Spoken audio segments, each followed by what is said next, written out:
জয় গুরু, জয় গুরু, জয় গুরু। শ্রী শ্রী 108 স্বামী নিগমানন্দ সরস্বতী পরমহংসদেব রচিত প্রেমিক গুরু গ্রন্থে ঠাকুর মহারাজ লিখছেন, শ্রী রামকৃষ্ণ পরমহংসদেবের জীবনে শঙ্কর ও গৌরাঙ্গের অপূর্ব মিলন দেখিয়াছি। অদ্বৈত জ্ঞান আঁচলে বেঁধে যা খুশি তাই কর, এই বলিয়া তিনি এক নিঃশ্বাসে ধর্ম জগতের যাবতীয় গোল মিটাইয়া দিয়াছেন। কেননা বিশ্লেষণ অর্থাৎ জ্ঞানপথে অদ্বৈত তত্ত্ব লাভ করিলে যে কোনো সংশ্লেষণ অর্থাৎ ভক্তিপথ অবলম্বন করা যাইতে পারে। কারণ জ্ঞান লাভ হইলে সাধক বুঝিতে পারে যে একই অদ্বৈত তত্ত্ব অনন্ত আধারে, অনন্ত রূপে, অনন্ত ভাবে প্রকাশিত হইতেছে। সুতরাং তখন সমস্ত ভেদভাব বিদূরিত হয়, হিংসা বিদ্বেষ পলায়ন করে।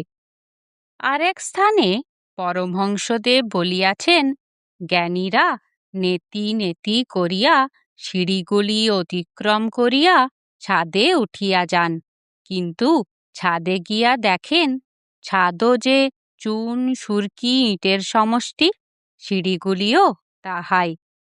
শ্রীরামকৃষ্ণ সর্বসাম্প্রদায়িক ধর্মের ভাব স্বতন্ত্র রাখিয়া তাহাদের উৎপত্তির কারণ এক স্থানে নির্দেশ করিয়া গিয়াছেন। তিনি খ্রিস্টান, মুসলমান, হিন্দুর শাক্ত, বৈষ্ণব কাহারও ভাব নষ্ট করিয়া দেন নাই।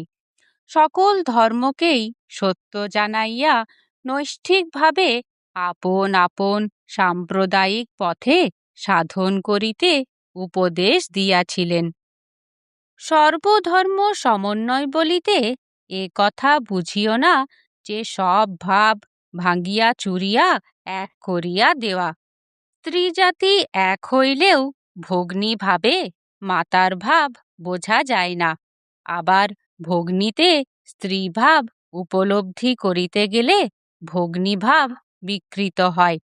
সেইরূপ প্রত্যেক সম্প্রদায়ের উপাস্য এক বস্তু হইলেও ভাবের তারতম্য থাকা স্বাভাবিক। সেই সেই ভাব শিক্ষার দ্বারা সাধন করিলে তবেই সেই ভাব প্রস্ফুটিত হয়। বৌদ্ধভাবে কি আর গোপীভাব উপলব্ধি করা যায়? আমার সাধন পথটাই একমাত্র সত্য, অন্যগুলি ভ্রান্ত। এই ভাবের বশবর্তী হইয়া সকলের নিন্দা না করিয়া সতী নারীর ন্যায় আপন ভাবে বিভোর হইয়া থাকো। যে যে রূপে উপাসনা করে তাহার মনোরথ সেই রূপেই সিদ্ধ হয়। শ্রীরামকৃষ্ণ বলিয়াছেন, ভাব বহু কিন্তু মূলে এক। সর্বসাম্প্রদায়িক ভাব নৈষ্ঠিকভাবে সাধন করিলে একই সত্যে উপস্থিত করে। নৈষ্ঠিক ভাব ও গোড়ামি এক নয়।